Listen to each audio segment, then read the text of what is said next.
Financial planning is so much bigger than money. In a sense, it's a shame we have the word financial at the front, because actually what we're doing is planning. We're life planning. So at Tilney, we think about a holistic approach. We're not thinking about a product or just an investment.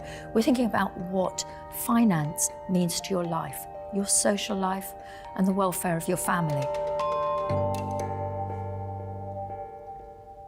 Disruption for me is the point in life where something comes along that you didn't want. I like to call it the pressure cooker of financial planning, those points where you have to do something. There's a time scale that's making you deal with it. Whereas people, we never want to plan for the bad stuff because we never think it'll happen to us. It's really important we look at this because if you look at the stats, the chances are at least one of the big problems will happen to someone in your family. So I put them under three names: divorce, dementia, and death, because they really encapsulate the three big issues that face a family. If 1 in 2 are going to get divorced, or you're living in a family where there are maybe children from a previous marriage, you're going to have to settle how you separate your finances.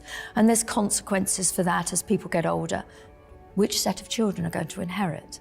What happens if you leave money to your second wife? How do your first family feel about these things? It creates a tension in a family that's only going to be exposed after you've gone. And really, is that what you want to leave behind for people? We're all happy that we think we're going to live longer, and we're now sort of expecting it. However, what's really interesting is when I ask somebody how long they think they're going to live, they underpredict. And I think the reason they underpredict is they're sort of avoiding the dementia question. About 1/3 of people will be diagnosed with dementia if they hit age 90. And the chances are most of us will hit age 90. And we know we're all going to die one day, but we all think it, or hope, that it might be falling asleep in your armchair with all your mental faculties, but that isn't what happens to everybody. Dementia is a big burden on the country, it's a big burden on individual pockets, but actually it's a really big burden on families because we want to help and look after our family. But imagine you're 60, looking after your 90-year-old parent at the same time as you're trying to maybe work, look after your children. That's the reality today of dementia. In the past, we used to always think about money only passing to the next generation on death. And that might have worked when we lived to, say, 70, but that's not how old we live to now. We've changed demographics.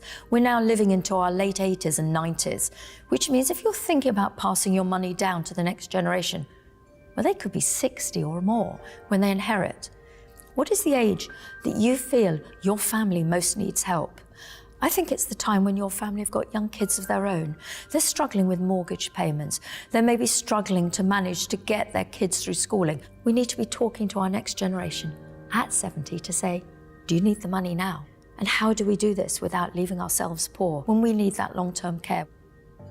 So a lot of my clients find it very surprising that when we first meet, I don't want to sit there and talk about what they want to do with their money. I want to talk about what their family means to them. I want to talk about what's important in their life. And those are the conversations that open up into how you're going to have this conversation with your children. We don't like those conversations about money. It feels rude, uncomfortable.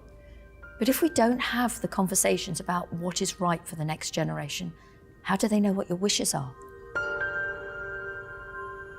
So at Tilney, we believe that you should actually have those conversations before the tough times come along. We want you to be confident that your money, your life, and your family will survive after these points of disruption.